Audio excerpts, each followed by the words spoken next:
My'Chelle Show. I am your host, Shika My'Chelle, founder and CEO of 501c3 nonprofit organization, Beautifully Unique Incorporated, and owner and CEO of inspirational brand Inspired by Shika My'Chelle. Today, this guest that's sitting beside me, we have pushed this back twice. Not to her doing, but we have pushed this interview back twice, and I am so excited to have you here in the studio. Beside me is Miss Renee Williamson. Hello, the amazing Miss Renee Williamson. I'm so happy to have you. I'm indeed, excited to be here and honored to be here. I really am. This is a new step, new level. New step and new level. Deserving. For me, when I started, when God gave me the vision for this show, it was bigger than just a regular, show talking about foolishness. But one of the things that I wanted to implement on this show was Testimonial Tuesdays. And it was important for me to, it's great to have, conversations and talk about topics and things like that. And it's great information, but it's even more important to have people on this show that are real life people that are dealing with or have dealt with real life issues that would have broken most, and you being someone that I've had the pleasure of knowing for quite a few years, you've always been a bright light. No matter what you've gone through, you would never be able to see it in your face. And that, that's something I've always admired about you. So when it came time for me to sit on this platform, I knew that you were someone that I absolutely wanted to reach out to. And you were like, what? I'm like, yes, you. It is your time. But I'm not going to tell the people who you are. I'm going to allow you to kind of elaborate on who Miss Renee Williamson is. Who is Renee Williamson? Well, first and foremost, I am a child of God. I am a single mother of 6. I am a grandmother of 1. I work full-time. I went to school full-time grandmother. And I just love the Lord. It's been a rough journey, continuing every day to be a rough journey. And like Yashika said, I'm so glad that I don't look like what I've been through. Oh, Jesus. Because I've been through a lot. Yes. That many people come to me and they say, you are so strong. And when I get home behind the closed door, I don't see that I am strong.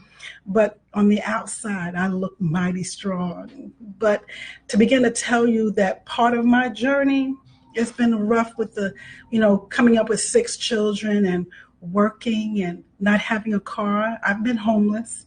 I've not had enough to eat, but my children ate because they came first. Education has always been my key, working and just being a mom in itself. There is no book on being a mother. So when I have to come across all the things that came in my way, I just had to figure it out. And that's the hardest part of trying to figure out. And you see your children maybe struggling and you're just trying to put a smile on your face. And me, I started as a teacher assistant and I go to work and take care of everybody else's child, knowing that when I got home, I had to take care of mine. That's right. And so, a little difficult. That's basically, I think that's who Renee is. I'm not even really sure anymore. It's so funny that you just said that part because, oh goodness, we're not going to start this early. See, we're starting a little early. It's so funny that you said that about being a mom. And I think one thing about being a real mom, let's be clear, not just having a child, but actually being a real mother. When your child is hurting, the one thing that we want to do is fix it. And unfortunately, we can't. And that always, I don't know for you, but that has always made me feel like a failure in that aspect. Like, I can do all of these things and I can be all of these things, but the one thing that I can't do, they think that we're super mom. Yes. And when we can't fix what's broken inside of them. Starting early. And we're starting early. We are live. And if you are just tuning in and you have not tuned into this show before, one thing about the Inspired with Shika My'Chelle show is we are transparent. You probably are at home with your tissue box, because if you're not, get it, because this is going to be the show that's probably going to make you tear up a little bit. But I believe in transparency. I believe that when we walk in transparency and we tell our stories, we're better in position to help somebody else. Most definitely. And that's why all of the stuff that came up that tried to block this show from happening today, I knew that I had to push through. I told you I'd be in a hospital bed. Renee, you come into the hospital and we're going to do this show from the hospital, because this has to be done. It has to be said. People have no idea what you walked through, and we're going to get into that. But just to have you here and as a pillar of strength, and you've been there, you've been one that, as I was going through the go through, that has contacted me, and that's such a blessing. People forget. It's like once the funeral is over, everybody goes back to their own lives, and you're left still grieving. You're still trying to pick up the pieces, and you still are a mom. Yes. You still have to be mom, in the midst of everything. You dying, and like a part of you dies. Like over the course of the last 5 years, most people know I've lost, grandpa, my husband, then my mom, and people are dying around you, and you have to try to find that, and that's where faith comes in. You have to try to find that thing that keeps you, that sustains you, so that you don't go too far to the left, even though inside you have died. It is most definitely. Yeah. In my walk, and like she said, in the past years, she's had a lot of deaths, and in the past 2.5, I've had the most. To me, probably about almost 2 years ago, my best friend, you say there's a support system. That's my support system. In October, Beautiful Unique had honored me, and my best friend of 25 years came, and she was there with me. And that was in October. Mm-hmm. And October 1st. 2016. Yeah, 2016. And 2 weeks later, she was gone out of my life. I spoke to her that night, and the next morning she was gone. And then she was my prayer partner. We sang together. We did it all together. The next month, November, another pillar who was always there for me, she passes a month later. And then in that, I was like, how do I survive? Who do I talk to? She was my best friend. She was everything to me. Along with my mom, but I confided in this woman everything. Yeah. And then we go along, and in 10 months, I lose my son. I lose him. I told him that he had gotten pneumonia, and he was going to go home. He was okay. And that night, I leave him about 8:39. I said, Mommy loves you, and I'll see you in the morning. And the next morning at 4:45, I get a phone call that he's having some problems. I need to get there. And when I get there, I see them working on him, and they begin to say 5:18, 5:19. And they continued to count down until they got to 5:25 and said, I'm so sorry. And my whole life stopped, because he is my second son. And I didn't know what I was going to do, because all I can think was, I've got to go home and tell these children that one of us is missing. Because if anyone knows me, my children are everything. Yes. I live and breathe them. They were I guess you could say my security blanket. Yeah. That whatever I went through, we went through together. That's right. If we didn't have something to eat, or if I didn't have a car, we didn't have a home, we were together And that was okay. Yeah. Because it didn't matter if I didn't have the money, we were together. So how do I go from here? How do I live? How do I breathe? Everything stopped. And yes, the house was full and all this for the next 4 or 5 days. And then everybody leaves. And so how do I deal with this? How do I keep going? Mm-hmm. I stayed off of work for a month and still repeating in 525, even to this day, 525. I see it every morning. I play it back in my head every morning. So when people say, oh, it's going to get better, it'll be 2 years in August, I tell people, stop saying that. Yeah. Please don't say it to me. Yeah. I think people just don't, this is one thing that I said prior, is that I think that people spend so much time not knowing what to say, that, you don't really get it unless you've experienced it. And even if you've experienced it, you still don't get it. Like, I've had people that have lost their mom that's like, oh, well, over time it gets better. I'm like, you don't know my relationship with my mother. It wasn't, some people have relationships that, you see your mom whenever you see her. Whenever you saw my mom, you saw me. And whenever you saw my mom, you saw me and my son. Yes. It was always the three of us, after my grandfather and, Shay died.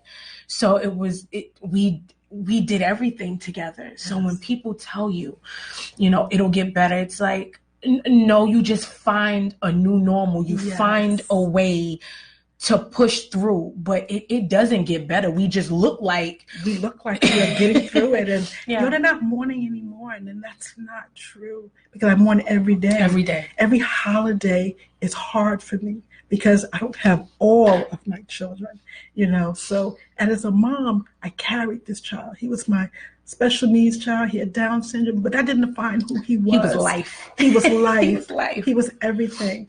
And it just makes it a little bit harder when people, say those things, and say, as a mom, they're like, but you're going to get better. No, I won't, but I'm doing it. You are. I'm doing it. And in doing that, I've found other things to honor him. And on this Thursday, I'll be giving out the second scholarship to a Deer Park High School student of $500 in his name, because I refuse to let him be forgotten. He will never be forgotten. He lives with me every day, every walk, every time I breathe, every time I wake up, there he is. And so when I go and input in other children in school, when I work, I input in them saying, you can do it. You can be better. Don't let any limitation stop you. No disability stop who you are. Yeah. Don't let anybody put a label on you. So when I'm in the building and I work in the middle school, I encourage them every day. I said, you may see me, but you don't see me. You need to understand when I say that you are amazing. You are special. And people have to realize that our children are our future. And without them, I don't care that they may tell you off, they may say bad words, but there's a child that needs to be hugged. They need to be hugged. So stop looking at what they're doing and look inside. Yeah. Because when you look inside, you see a child who just needs somebody to love them. I tell them all the time, I give free hugs out. I can't give you the Jordans. I can't give you what you have, but I can give you things that have no actual monetary value. And they will remember that forever. That's the most. I have a student today. He was having a hard day the last period before I got here. He was just nasty. And before he left, I called him over and I hugged him and he broke. He goes, I miss my father. And I said, it's okay, honey. But I didn't know that it was going to happen. But that's just who God has put in me. That's that, when I walk in that building in the morning, I say, Lord, I ask that you would allow me to bless, but not one person. Let me just be a blessing to one. If there's many more, I'm okay with that. But I want to bless somebody that even in my walk, good morning. Because I don't know. I tell people all the time, smile at somebody because you may have just saved their life. People don't know the depression is so real. Yes, it is. It's real. And I'm transparent that I suffer from it. So it is real that if someone can just say, good morning, you don't know how you may have changed my whole attitude and says, okay, I'm going to live and not die today. We have to be so vigilant that you think that the things you're going through, there's always somebody there going through something maybe even worse than you. So we need to stop, as they say, and smell the roses. Look up at about 6 or 7. The sun begins to set.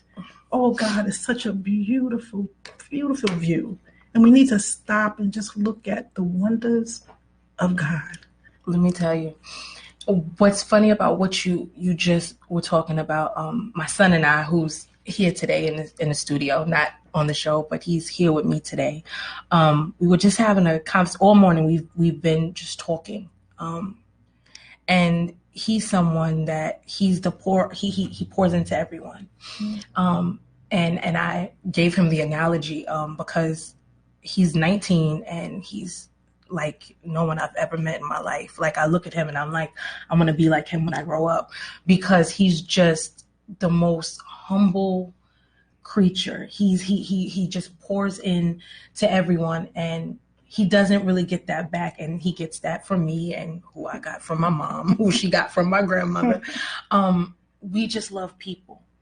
And you really don't know what somebody is, because we're so good at putting on this facade. Yeah. We're so good with doing what we have to do to push through that you really don't know what somebody is going through. And when I see him, you know, at 19, having had gone through as much as he's gone through, and even, you know, with last week, you know, with what I was dealing with as a mom, when I went to urgent care on Thursday, and they sent me to the emergency room. What I thought as a mom was, oh God, I can't have anything happen to me. And I know that in his mind, that's exactly what was going through his head, is that's all I have left.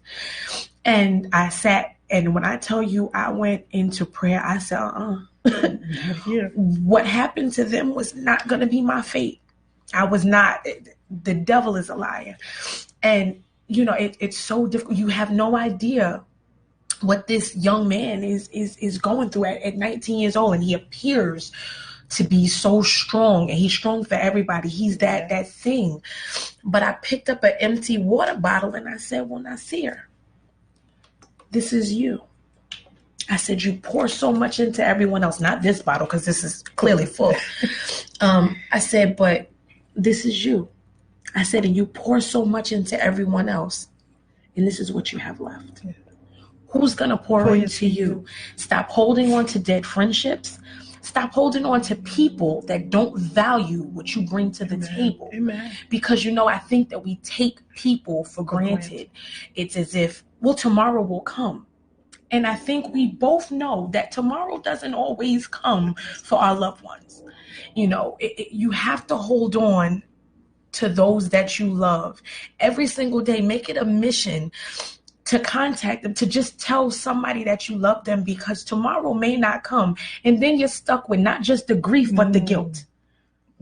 And I know for you, you remind me of myself in the sense of, when I see you, I can see your grief, but I never see your guilt, because like me, I knew that as a daughter, there was nothing more I could have done for my mother. Nothing. There was nothing I wouldn't have done for her, and she knew that. So there's no guilt. There's the grief. There's the pain. Yes. There's that loss, that feeling of, what do I do now? Like, even in doing this show, there's so many days I want to call her, or I want to share, you know, things with her. And I'm like, gosh, she can't even celebrate this with me. But she is. She is. And she is up there acting a fool. Up. But it's so true. I don't have the guilt, because as a mother, I know his 25 years, I was an amazing mother. Yes. Amazing. Because God picked me just for him. And because he picked me for him, I am doing it. So I always encourage parents, when your children leave for school, stop. Sweetheart, I love you. Because it's not guaranteed that they're going to come back home from school safe. The way this world is, I don't know what's going to happen. So before I have made that, when my children were younger, when they leave for school, mommy loves you, I hug and kiss. He's 19, and it doesn't matter whether he's going off to college. If he's going to 7-Eleven, I don't care. We've always just been affectionate, though. It's important because you know what? The world is cruel. And that's your safe place should always be home. Your home. And unfortunately, and that's one of the things that I miss about education the most. When you talked about, those other kids, the ones that are always counted out, the ones that you look at more on their actions based on their heart. When I was working in MLK, that was Mr. Gaby and Dr. White. They always sent me the other kids to my office. But you know what? Those are the children and I love all kids, but my heart is connected to broken. Send me the broken people. And that's one of the reasons why I thank God for blessing me with this platform, because it allows me to connect to the broken and in some ways help to start that process of healing. And that's one of the things that I miss most about being in education is, having that direct connect with the broken. I see kids that I've had to this day that see me and still show me the same love. So it's important that we don't take this thing called life for granted. Not at all. That we realize that we have to look deeper past the exterior, past that, because if you know me, God knows He has delivered me from some things. I thank God that I am not who I used to be, but I am still a work in progress. I ain't a killer, but don't push me. But I always tell people, it's education though. And I always tell them, I said, I don't know who's walking in this hallway, because there could be a Malcolm. There could be a Barack. They were children.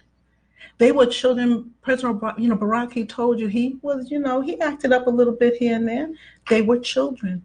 But who's to say that those are not walking in this hallway, that our senators and our legislators are not walking in there, our judges and our doctors. Come on, somebody. But what it is we're so busy judging. And it's like, if we take, for me, I know the type of kid that I was. Always had a great heart, but there was always this chip on my shoulder. There was this underlining anger that came from hurt. But I think that's why I connect so much to the broken, is because for me, nobody took the time to ask the question, well, what is this kid going through? Like, what could she be?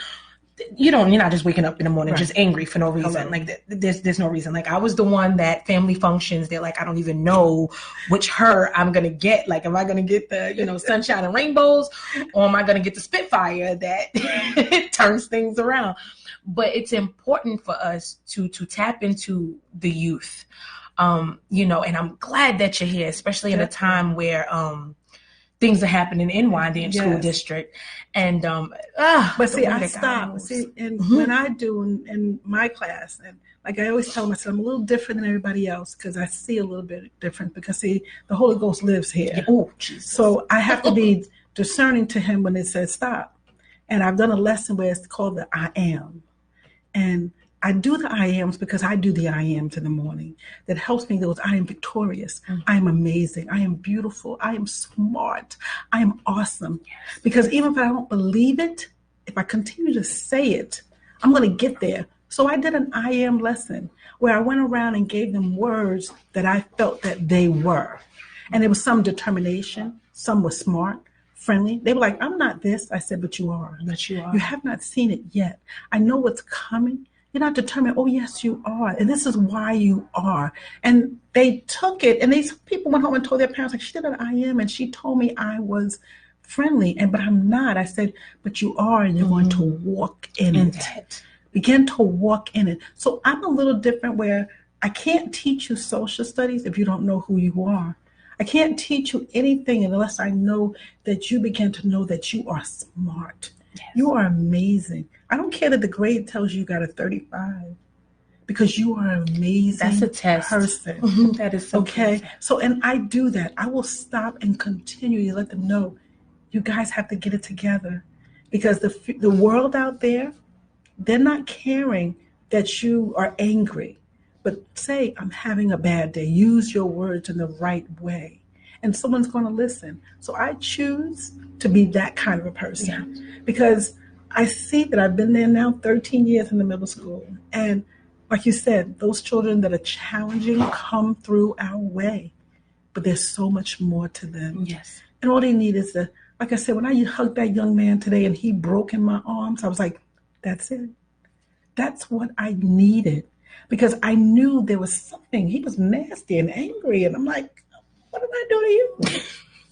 But then at the end, I called him over and I hugged him, and and I said, Jesus. I think sometimes we forget that they're little people, right? We forget because how we are when we have, they're not. But I think that as adults, sometimes we forget that we have bad days. We forget that we're moody, and we are sometimes despicable human beings. Like we sometimes. I told him that today. I was like, you see how you did? I said, there are days that we feel like going, I said, but we can't. They think that we crazy. That's right. I said, but you can do that. I don't want you to come in here. I don't want to do the work. Guess what? I didn't want to do any work either. I didn't want to come in today. As a matter of fact, there's a lot of days that I would rather be in the bed with my cover over my head, trying to forget some of the things that I've been through. But I am here. I am here. So I do understand. That's why I want them to understand, though.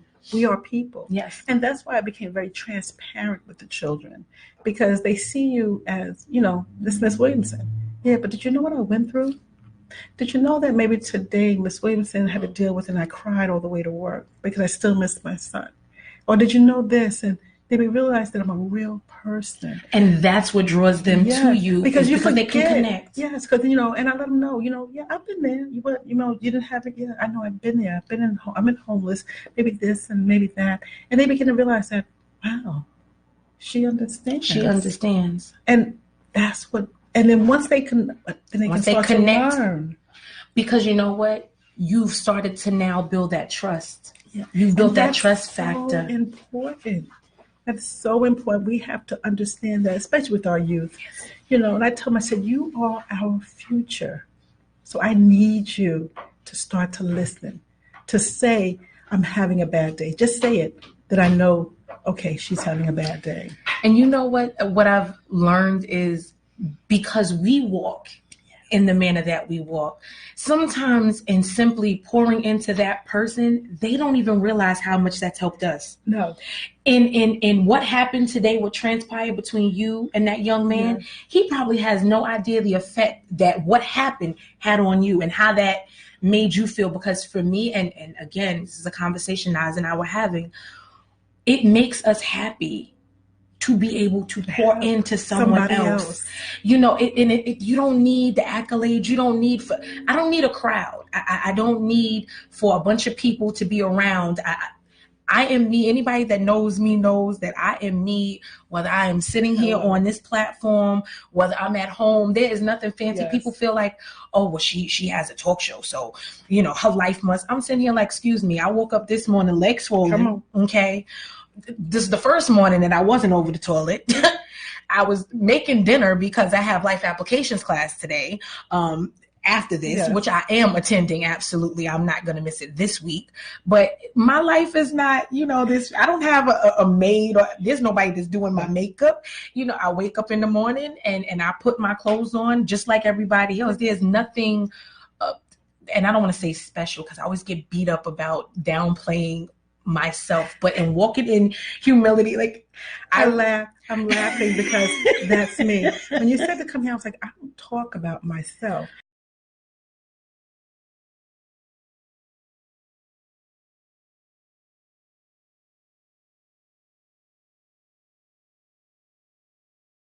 That this is the degree that saved my life. Oh, Jesus.